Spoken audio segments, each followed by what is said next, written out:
Let's talk about electric vehicles in China. The Energy Minister Chris Bowen said last week he wouldn't put in place the same sort of ban on Chinese-made electrical vehicles as the US is. The US are obviously concerned the cars could be controlled in a war situation. It really sounds like something from a Hollywood movie. What do you make of the government's initial reaction to this? Well, Chris Bowen, if there was a book written about catastrophic policies and the ministers that preside over them, Chris Bowen would be on the cover, wouldn't he? I mean, everything this gentleman's touched has been a complete and utter debacle, and his most recent one is the intermittent power, euphemistically called renewables. They're actually swindle factories. What they're doing to the price of power, what they're doing to our countryside, what they're doing to the seascape, a complete fiasco. And now he's boldly stated that he knows more about issues pertinent to electric vehicles than the United States of America does, which I think is right up there with his holding the GenCos and AEMO reports. Even China talks about taking their electric vehicles out from basements and out from underneath hotels and putting them in wide open spaces. That's a pretty good recommendation. But on a more serious note, after the pager issue, the pager basically blowing up around terrorists in southern Lebanon, the penny dropped for so many people that there is a capacity remotely to create massive pain, massive hurt, maybe at the least, to create complete a breakdown and chaos. And people have got to start asking the questions, like if you can update the software, if you can track these vehicles, if they're made in China, if there was a malevolent purpose behind it from a totalitarian state, what might be the consequences of that? Also, I might add, Andrew, there are 200,000 solar heaters, Chinese-made solar heaters, sitting on roofs around Sydney, Melbourne, Brisbane and the rest of the countryside. And we've had people who are expert in that field saying you should have a closer look at exactly what you've done there. And these are the issues. If there was, God forbid, there was ever a war, but if it was, it would start basically online and in space. And within those two things, you could create complete and utter chaos. Just on that, can I just pick you up on that? You want to do. Are you suggesting we should ban Chinese-made solar heaters? Is that something that you think should occur? I think that it's been noted within your stables, Andrew, that we have to make sure that we're a lot more diligent in oversight of exactly what is stuck on your roof. That has been in the Australian, written up.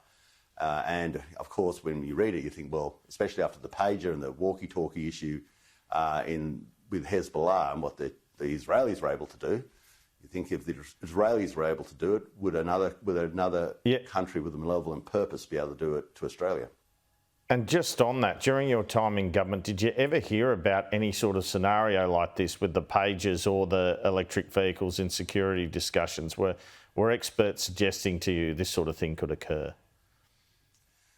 Well, the problem with that, Andrew, is as former Deputy Chair of the National Security Committee, I could be in line for about 15 years in jail. So if I did know that, I don't think I'd be putting it on national television. Okay, let's move to the nuclear debate. Why can't we know about the cost of this policy now? I think that it's on the alternative Prime Minister Peter Dutton's timing. He's a very competent and diligent person. I wouldn't think for one second that he's playing some game that he doesn't have at. Of course they do. And let's just look at the costing of the intermittent power sector, the swindle factories. We had the Arana West, the $650 million. That's turned into $5.4 billion. We had the Burdekin scheme, which was going to be, I think, $12 billion. We have Snowy Hydro 2.0, and I know our sticky fingers are on that one as well. I acknowledge that. But that started at $2 billion, and now it's looking like heading to $20 billion. And the AEMO report, or the GenCos report, talks about the cost not to the end user, it talks about the cost to the investor. And the GenCos report, not the 2023 simulation report, does not take into account firming or battery backup, pump hydro, transmission lines, which the taxpayer is going to spend, build another 28,000, you can't make this shit up, 28,000 kilometres of it. And of course, that's going to end up in your power bill. So, and the other reports throughout the world say that intermittent power is the dearest, yet Australia is trying to run itself on windmills. I mean, it's just insane. All right, but you're talking about continue on till the lights go out. You're talking about 7 federal government-owned power plants, never really been done before. And what of AGL, who has a couple of these sites? Yeah, hang on. Suggesting last week. Yes, it has been done. What are you going to tell me, Snowy Hydro? Or? So yes, it has. Yes, it has been done before. Snowy Hydro was done under powers, under Commonwealth powers, under heads of government constitutional powers. And remember, the state governments initially owned all the coal-fired power stations. Yes, that's true, but that's state, not federal. That's my point. Let me move on. Let me move on, though. AGL, yes. They want to develop renewable energy on their 2 sites instead. They don't want nuclear power. So isn't that a bit of a spoke in the wheel? No, not really. And you look, that's one thing I have done in the past and I can talk about, is remember dealing with people such as Andrew Vesey from AGL. These are ruthless organisations that would be quite happy cornering a monopoly section of the market so that you can only buy their product at their price.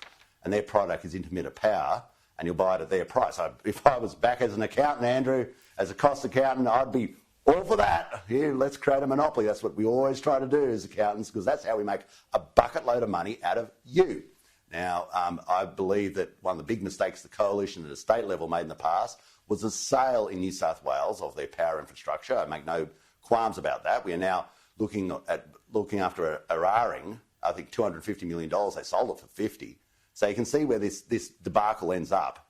And if someone said that they believe that Australia can run on intermittent power, 82% by 2030 or some other lunacy, well, just find me the other country, an effective manufacturing country, an effective Western country that does it. And of course they don't, because you can't.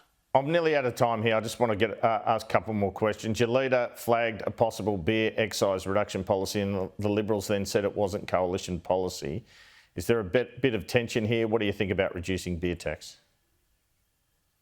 Well, I think that as you go towards budget, that you should be investigating all proposals. I concur with David that if you keep on putting up the excise on beer, that's not helping anybody. It's just like what we did with cigarettes. You put up the excise, you just create a black market for cigarettes. We've successfully done that, and that doesn't help Treasury. It doesn't help the kids who buy them. It doesn't help them being in touch with drug dealers. I'm not suggesting that's what's going to happen with beer and spirits, but there has to be a limit somewhere where you say, if you believe in hotels, if you believe in people's capacity to recreate in a park or to buy a slab of beer and go watch the football or watch the grand final as they did yesterday and watch the poor old Swans get smashed, then you've got to have it at a price they can afford it. You can't say drinking's bad and then want people to drink to make money for the treasurer. All right. Let's get closer to an election and go through it. What do you think of the job that David Littleproud's doing at the moment? I think that David and the Nationals are doing a very, very good job.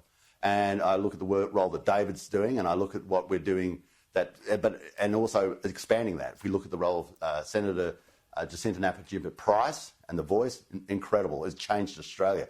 The work that David Gillespie's done in nuclear and in being the brains trust behind that, incredible. In the past, people such as Lou O'Brien had a little bit to do with myself, bring forward the Royal Commission into supporting that into veteran suicide, incredible. In the past, dams, sealing the third road across Australia. These are incredible. Even country of origin labelling, where you pick up a good at a supermarket and there it is, how much of it comes from Australia. Absolutely incredible. And the Nationals will continue to do that. They'll do it long after I'm gone, long after David's gone, and for the betterment of Australia. And that's what I hope. This has worked so well for our nation, having a coalition, and it's incredibly important that we continue on that. And one of the greatest flaws and one of the biggest reasons the Labor Party are going to struggle so badly at the next election is they don't have a proper regional caucus, regional voice.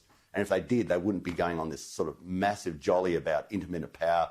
They would actually be building dams in regional Australia. They would actually be fixing up the roads in a substantive way in regional Australia, and they're doing none of that. Barnaby Joyce, thanks so much for your time. Always a pleasure.